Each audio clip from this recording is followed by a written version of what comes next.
Question number 2, ঘনত্বের CGS এবং SI একক লেখো। কোশ্চেন নাম্বার 3, ঘনত্ব ও আয়তনের মধ্যে সম্পর্ক লেখো। কোশ্চেন নাম্বার 4, 4 ডিগ্রি সেলসিয়াস উষ্ণতায় জলের ঘনত্ব সিজিএস এবং এসআই এককে কত। কোশ্চেন নাম্বার 5, আপেক্ষিক গুরুত্ব কাকে বলে। কোশ্চেন নাম্বার 6, ঘনত্ব এবং আপেক্ষিক গুরুত্বের মধ্যে সম্পর্ক লেখো। কোশ্চেন নাম্বার 7, কোন পদ্ধতিতে ঘনত্ব ইকুয়াল টু আপেক্ষিক গুরুত্ব। এগুলো কি করতে হবে? এগুলো শিখে আসতে হবে সবাইকে বাড়ি থেকে এগুলো শিখে আসতে হবে।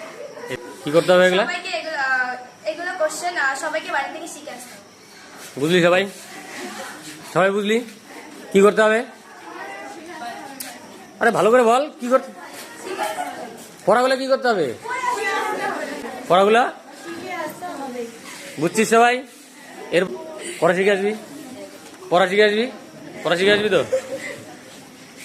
পড়া শিখে আসবি? এই না